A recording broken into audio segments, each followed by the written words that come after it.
Welcome back to the channel. Brian from Apex Auction Car Reconditioning. The shop manager has given up on me. It is late. She is oversleeping in the theater section. But I wanted to do a video because there was a lot of great questions when I mentioned that this is going to go from a salvage title to a reconstruction title, or to be legal again to register and drive on the roadway and insure.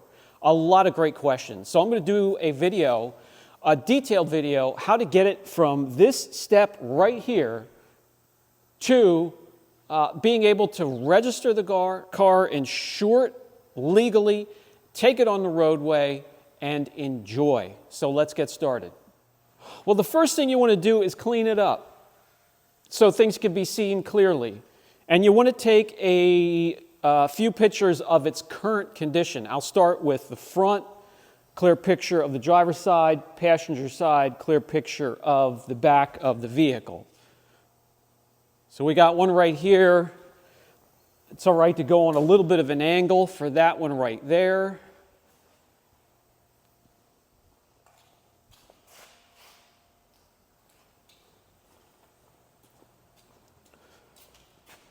Back here, I'm too close. So let me step back out of the garage a little bit, get that one.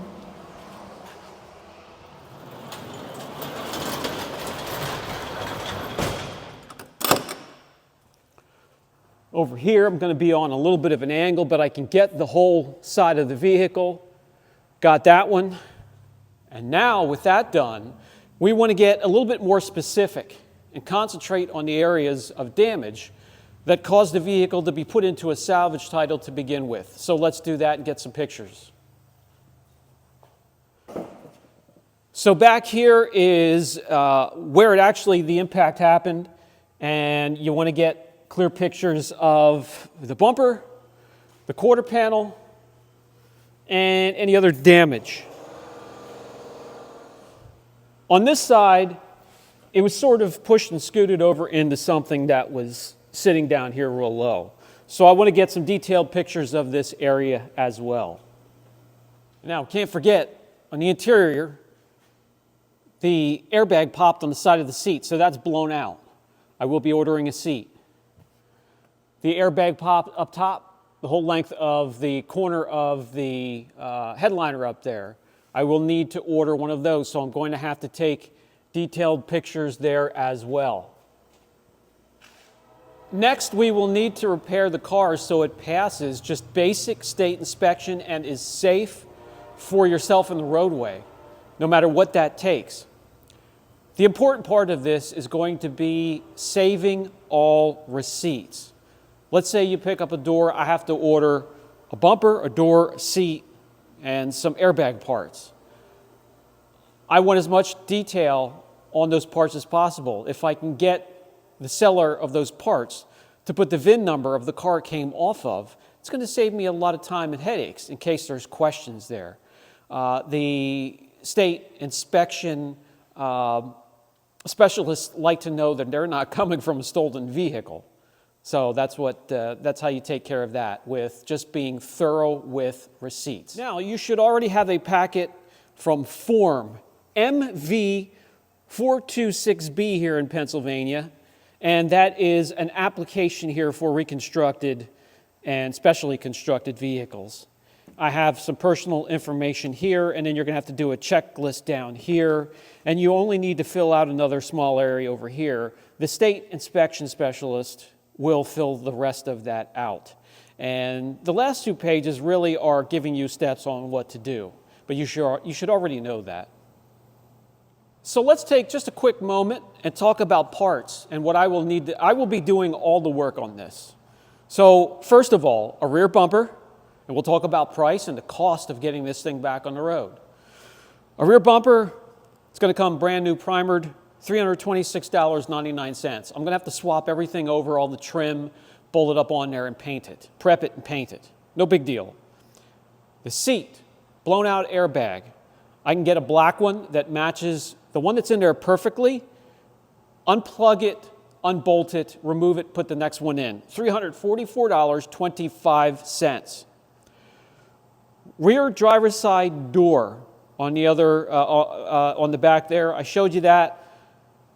Comes as basically a shell. You have to swap the door panel and the trim and all that other stuff over yourself. Bolt it on there, line it up.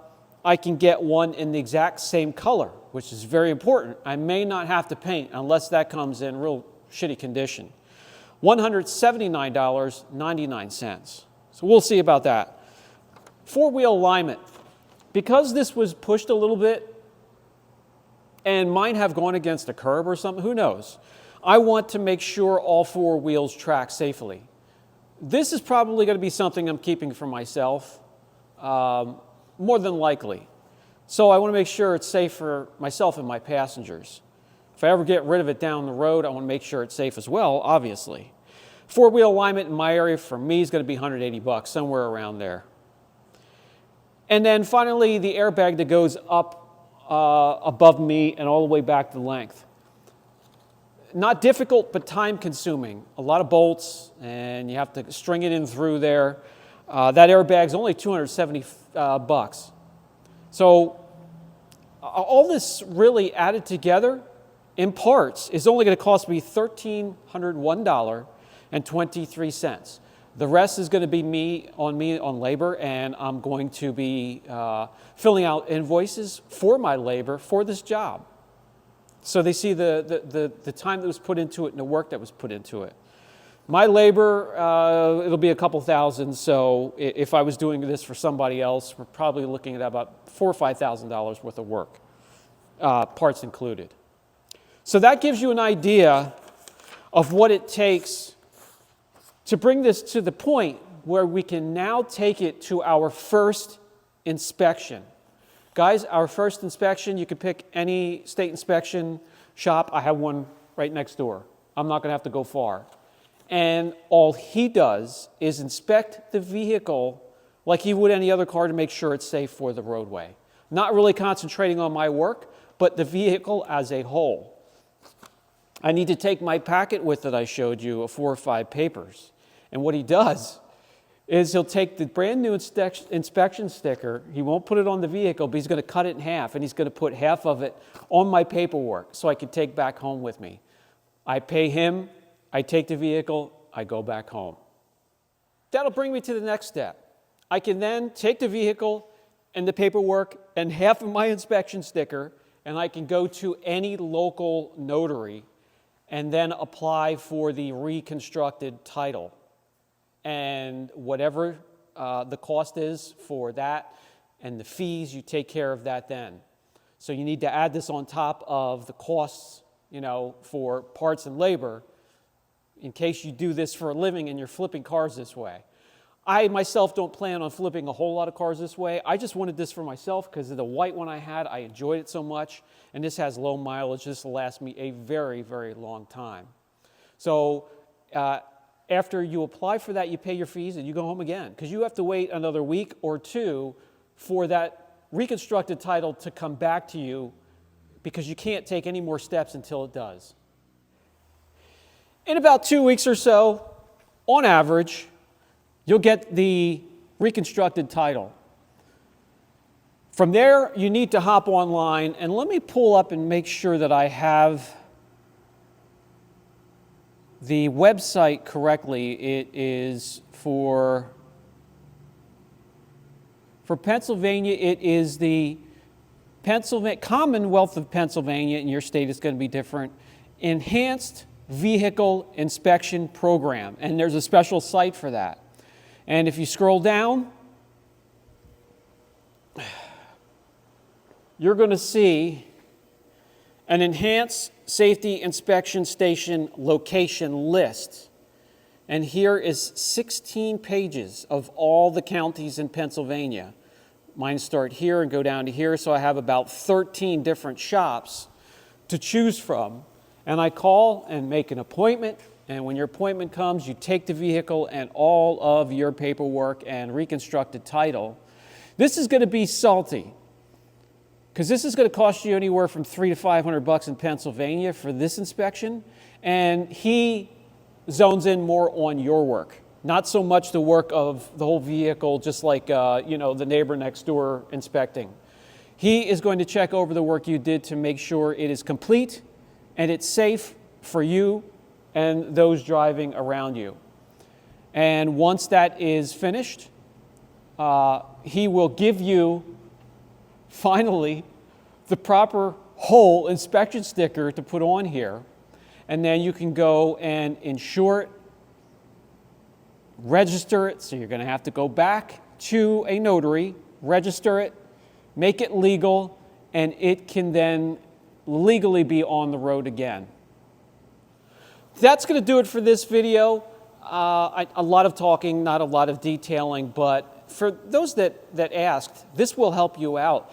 And I thought it would be entertaining to know all of the steps that we have to go through. For me, that's nothing compared to all the steps you have to, or all the hoops you need to jump through in Pennsylvania to get your dealer's license or repair service towing tags or really anything to be in business in Pennsylvania with all the bureaucratic, I don't want to get political, but anyways, a couple steps to do may get a little salty. So what you need to do is when you're out checking for these vehicles at IAA and Copart, you need to really get in underneath there and make sure there is no hidden damage that can creep up on you quickly, and you can go way over budget far and very quickly. I hope that helps. Brian from Apex Auction Car Reconditioning. I'll catch you in the next video.